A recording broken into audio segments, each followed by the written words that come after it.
Hello student, welcome back our YouTube channel Ashish Tiwari. My name is Muskan and आज की इस video में हम बात करेंगे। ये एक इम्पॉर्टेंट वीडियो रहने वाली है इसके अंदर हम बात करेंगे। ये हिंदी ए की यूनिट नंबर 4 है। ये हमारी लास्ट यूनिट रहने वाली है। लास्ट वीडियो में हमने अपनी यूनिट नंबर 1, यूनिट 2, यूनिट 3 तीनों को ही कंप्लीट कर लिया है। उसके सारे जो चैप्टर्स हैं उनको कवर कर लिया है। इस वीडियो के अंदर भी हम chapter number 6 and chapter number 7 को कवर करेंगे। इस यूनिट में भी हमारे 2 चैप्टर हैं, तो हमारा जो पूरा सिलेबस है उसमें टोटल 7 चैप्टर्स आ रहे हैं। ये 2 चैप्टर्स पेंडिंग रहेंगे, बाकी सारी जिनकी वीडियोस हैं वो कम्प्लीटली बन गई हैं। इसने वीडियो नहीं देखी है जाकर वीडियोस देख लीजिएगा, ठीक है। तो ये हमारी जो इम्पोर्टेंट बुक है हिंदी ये उसका सब्जेक्ट है। तो इसकी लास्ट यूनिट है, चैप्टर नंबर 6 की बात करते हैं। तो चैप्टर नंबर 6 में क्या बताया गया है, जो एक कहानी है दीपदान, जो राम कुमार वर्मा जी के द्वारा लिखी गई है। तो इसका इंट्रोडक्शन देखते हैं कि दीपदान एक प्रसिद्ध एकांकी है। जो एकांकी किसको बोलते हैं, जो लघु घटना, जो छोटी छोटी स्टोरीज होती है उनको एकांकी बोलते हैं। इसके अंदर भारतीय परंपराओं के बारे में, आस्था के बारे में, कर्तव्य बोध का एक सुंदर चित्रण आपको देखने के लिए मिलता है। ऐसे नाटक का संदेश क्या है, समाज और राष्ट्र के प्रति जिम्मेदारी के बारे में समझना और उसके लिए त्याग करना।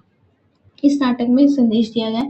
दीपदान का प्रतीक है कि अंधकार से प्रकाश की ओर बढ़ना और समाज में चेतना के जो संचार है उसको प्रस्तुत करना।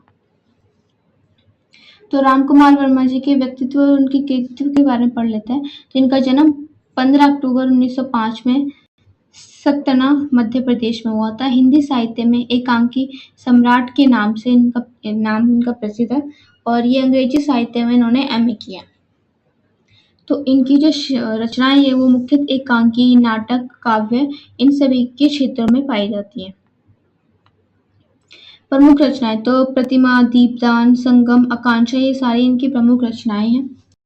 एकांकी को उन्होंने स्वतंत्र साहित्यिक विधा के रूप में प्रस्तुत किया है और भाषा शैली सरल, स्वभावी और भावनात्मक है। इनकी सारे जो साहित्य है उसमें आप देखते हैं ये सारी चीजें आपको देखने को मिलेगी इनके सारे साहित्यों में। इनका निबंध 15 दिसंबर 1990 में हुआ था। दीपदान कथा सार, तो दीपदान की जो कथा है वो गंगा तट पर होने वाले दीपदान उत्सव पर ही आधारित है। इसमें बताया गया, इसका जो केंद्र है वो गिरिधर और पद्मा के ऊपर है। ये इनके मेन जो पात्र हैं वो माने जाते हैं। तो जो पद्मा है वो दीपदान करना चाहती है, लेकिन जो गिरिधर है उसे वो रोकता है, क्योंकि उसका मानना होता है कि ये सिर्फ धार्मिक क्रिया नहीं है बल्कि समाज की सेवा ही सच्चा दीपदान है। तो गिरिधर चाहते हैं कि दीपदान केवल परंपरा ना होकर सामाजिक उत्थान का भी प्रतीक बनना चाहिए, लेकिन अंत में पद्मा उसकी बात समझती है और दीपदान के जो वास्तविक अर्थ है उसको स्वीकार भी करती है। तो नाटक में यही बताया गया है कि सच्चा जो दीपदान है वो अंधविश्वास नहीं है, बल्कि उसमें समाज सेवा के बारे में, जन कल्याण के बारे में भी हमें बताया जाता है। तो दीपदान करना एक पारंपरिक परंपरा नहीं है, बल्कि एक समाज सेवा भी है और एक जन कल्याण भी है, ठीक है। तो ये तो सच्चा दीपदान अंधविश्वास पर विश्वास नहीं करता है, बल्कि समाज सेवा और जन कल्याण पर ही आधारित है। तो इस नाटक में हमें यही बताया गया। दीपदान की समीक्षात्मक विवेचन क्या है, तो विषय वस्तु, तो परंपरा और आधुनिक दृष्टिकोणों का संघर्ष होती है। दीपदान का अर्थ होता है कि अहंकार मतलब अज्ञान से प्रकाश, मतलब अज्ञान से निकलकर उसको ज्ञान की तरफ लेकर जाना, अंधकार से निकलकर प्रकाश की ओर बढ़ना। भाषा और शैली में संवाद इनका प्रधान है, सहज और प्रभावशाली भी है। नाटकता में नाटक छोटे छोटे होते हुए भी गहरा संदेश दिए जाते हैं। उसमें पात्र कौन है, गिरिधर जो आधुनिक दृष्टि से प्रतिनिधि है, जबकि जो पद्मा है वो परंपरा की प्रतीक मानी जाती है। सामाजिक संदेश, तो इसमें सच्ची जो पूजा है वो केवल कर्म और सेवा पे है, कर्म और सेवा है, केवल अनुष्ठान नहीं होते, ठीक है। तो निष्कर्ष है कि जो दीपदान है वो राम कुमार वर्मा की श्रेष्ठ एकांकियों में से एक है और इसमें उन्होंने भारतीय परंपराओं के बारे में, आधुनिक दृष्टि के संतुलन के बारे में भी बताया है। तो नाटक का मुख्य संदेश है कि सच्चा जो दीपदान है वो समाज सेवा और त्याग के रूप में होना चाहिए।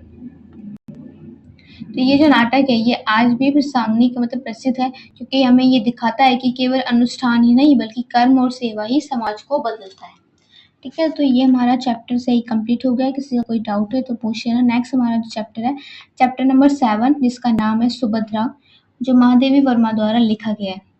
तो सुभद्रा में क्या बताया गया है, सुभद्रा जो है वो महादेवी वर्मा द्वारा लिखा गया एक प्रसिद्ध संस्मरण है। संस्मरण क्या है? जो चीज़ बीत गई है, वो जो घटना घटित हो गई है उसके बारे में बता रहा है। लेकिन जैसे कोई यात्रा करने जाते हो तो उस टाइम में आप अपने जो सारे जो एक्सपीरियंस है उसके बारे में बताते हो, वो आपका यात्रा विवरण होता है। तो इसमें इन्होंने अपने मित्र और कावित्री सुभद्रा कुमारी चौहान के व्यक्तित्व और जीवन के चित्रण के बारे में बताया है। संस्मरण में आत्मीयता, संवेदनशीलता और सजीव चित्रण देखने को मिलता है। ये केवल संस्मरण नहीं है, बल्कि ये जो भारतीय स्त्री जीवन और साहित्यिक चेतना का भी दस्तावेज इसमें है। तो किसके द्वारा लिखा गया है? महादेवी वर्मा के द्वारा, जिनका जन्म 26 मार्च 1907 में फर्रुखाबाद उत्तर प्रदेश के अंदर हुआ था। ये हिंदी की महान कावित्री, गद्यकार और स्वतंत्रता सेनानी भी थी। छायावाद की ये 4 प्रमुख स्तंभों में से भी एक है। इनकी प्रमुख कृतियां हैं यमा, निहार, दीपशिखा, और इनके गद्य हैं अतीत के चलचित्र, स्मृति की रेखाएं। इन्होंने साहित्य अकादमी पुरस्कार और ज्ञानपीठ पुरस्कार मिला है। और इनका निबंध 11 सितंबर 1987 में हुआ था। 1987 में इनका निबंध हो गया था। ये एक साहित्यिक विधा के रूप में संस्मरण और रेखा चित्र। तो जो लेखक अपने जीवन की घटनाओं के बारे में अनुभवों को याद करके उसको लिखता है, उसको हम बोलते हैं संस्मरण, जिसमें आत्मीयता और भावनाओं की जो है प्रधानता होती है। रेखा चित्र के अंदर इसमें जो किसी भी व्यक्ति या घटना का संक्षिप्त सजीव चित्रण होता है उसको रेखा चित्र बोलते हैं। संस्मरण अधिक आत्मीय और अनुप्रधान होता है, जबकि जो रेखा चित्र है वो वास्तुपरक होता है। तो संस्मरण, पत्र एवं साक्षात्कार। तो संस्मरण जो है वो पत्र, साक्षात्कार तीनों ही जीवन की घटनाओं को सामने लेकर आते हैं। ऐसे पत्र तत्कालीन अनुभव, भावनाओं को व्यक्त करते हैं। लेकिन जो साक्षात्कार होते हैं वो किसी व्यक्ति के विचार, व्यक्तित्व की झलक को दिखाते हैं। और जो संस्मरण है वो समय बीतने के बाद अनुभवों को याद करके उसका पुनर्चित्रण करके बताता है। सुभद्रा कुमारी चौहान का परिचय। तो ये जो जन्म है इनका 16 अगस्त 1904 इलाहाबाद में। हिंदी की प्रमुख काव्यत्री और स्वतंत्रता सेनानी थी ये। इनकी प्रसिद्ध कविता है कि झांसी की रानी खूब लड़ी मर्दानी। वो निडर, संघर्षशील थी, संवेदनशील स्वभाव की थी। समाज सुधार और स्वतंत्रता संग्राम में सक्रिय उनकी भागीदारी थी। 15 फरवरी 1948 कार दुर्घटना में इनका निधन हो गया था। तो सुभद्रा संस्मरण के बारे में बात, तो महादेवी वर्मा ने सुभद्रा के साथ बिताए पलों की जो आत्मीयता है उसको लिखा है। सुभद्रा का जो व्यक्तित्व है वो निडर, सरल और स्नेहमयी था। तो इनके जो पारिवारिक जीवन है, सामाजिक जिम्मेदारियों के रूप में, जिम्मेदारियों के रूप में अपना जो फर्ज है वो निभाती थी। उनके जीवन में संघर्ष बहुत था, लेकिन वो हमेशा हंसते मुस्कुराते सब झेल जाती थी। तो संस्मरण में सुभद्रा का साहित्यिक और व्यक्तित्व दोनों ही पक्ष उभर कर सामने आता है। तो कथा शिल्प समीक्षा देखेंगे तो ये जो मित्रता, स्त्री संघर्ष, स्त्री जीवन, संघर्ष, साहित्यिक चेतना इसके अंदर देखने को मिलती है। शिल्प में भाषा सहज है, प्रभावमयी है और आत्मीय है। चित्रण में सजीव, भावनात्मक, संस्मरण में कहीं कहीं तो काव्यात्मक भी दिखाई देती है। महादेवी वर्मा ने अपनी संवेदनशील दृष्टि से सुभद्रा का जो जीवन अपनी जो संस्मरण के माध्यम से प्रस्तुत किया है। तो निष्कर्ष है कि सुभद्रा केवल एक संस्मरण नहीं है, बल्कि साहित्यिक और जीवन दोनों के लिए एक दस्तावेज है। इसमें सुभद्रा का जीवन, संघर्ष, साहित्यिक जो योगदान है उसको उजागर किया गया है। तो महादेवी वर्मा ने इस अत्यंत आत्मीयता, संवेदनशीलता के साथ साथ इसको लिखा है। और ये संस्मरण मित्रता, साहित्य और स्त्री जीवन की सच्चाई की झलक भी देती है।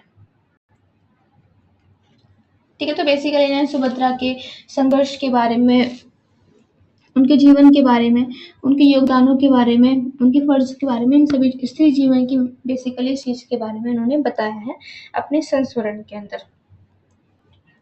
ठीक है, तो हमारे ये चैप्टर ये कंप्लीट हो गया। किसी का कोई डाउट है वो तो पूछ सकता है। इसकी पीडीएफ आपको हमारे टेलीग्राम चैनल पे मिल जाएगी, जिसकी लिंक आपको डिस्क्रिप्शन बॉक्स में दी गई है। वहाँ से जाकर आप ज्वाइन कर सकते हैं। डेली अपडेट्स के लिए आप व्हाट्सएप चैनल ज्वाइन कर सकते हैं, जिसकी लिंक आपको डिस्क्रिप्शन बॉक्स में दी गई है। वहाँ से जाकर आप ज्वाइन कर लीजिए। मिलते हैं हम हमारी नेक्स्ट वीडियो में। ये हमारी लास्ट यूनिट थी। अब ये जो इस सब्जेक्ट का सिलेबस है वो कंप्लीट हो चुका है। ठीक है, थैंक यू फॉर वॉचिंग।